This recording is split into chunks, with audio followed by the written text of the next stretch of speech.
اعوذ باللہ من الشیطان الرجیم، بسم اللہ الرحمن الرحیم۔ ایک کسان کے 4 بیٹے تھے۔ وہ چاہتا تھا کہ اس کے بیٹے یہ سبق سیکھ لیں کہ کسی انسان کو پرکھنے میں جلد بازی کا مظاہرہ نہ کریں۔ لہٰذا اس بات کو سمجھانے کے لیے اس کسان نے اپنے بیٹوں کو ایک سفر پر روانہ کرنے کا فیصلہ کیا اور دور دراز کے علاقے میں ناشپاتی کا ایک درخت دیکھنے کے لیے بھیج دیا۔ ایک وقت میں ایک بیٹے کو سفر میں بھیجا کہ جاؤ اور اس درخت کو دیکھ کر واپس آ جاؤ۔ باری باری سب کا سفر شروع ہوا۔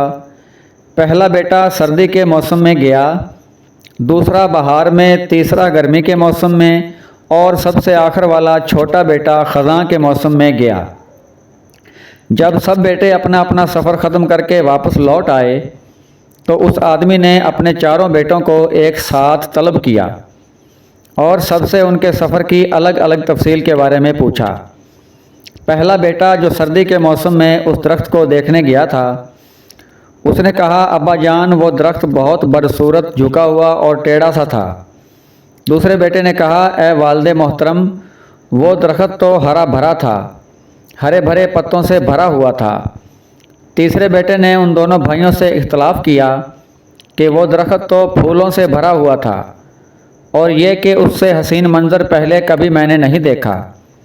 سب سے چھوٹے بیٹے نے اپنے سب بھائیوں سے اتفاق ظاہر کیا کہ وہ ناشپاتی کا درخت تو پھل سے لدا ہوا تھا اور ان پھل کے بوجھ کی وجہ سے وہ زمین کے ساتھ لگا ہوا تھا اور زندگی سے بھرپور نظر آ رہا تھا۔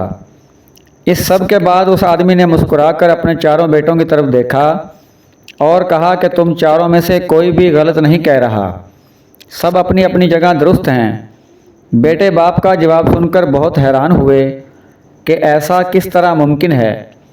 باپ نے اپنی بات جاری رکھتے ہوئے کہا، میرے بیٹو تم کسی بھی درخت یا آدمی کو صرف ایک موسم یا ایک حالت میں دیکھ کر کوئی حتمی فیصلہ نہیں کر سکتے۔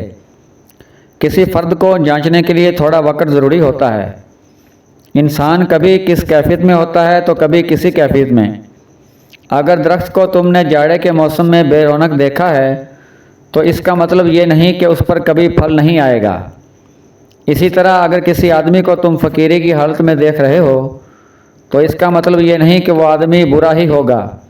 میرے بیٹو کبھی بھی جلد بازی میں کوئی فیصلہ نہ کرو۔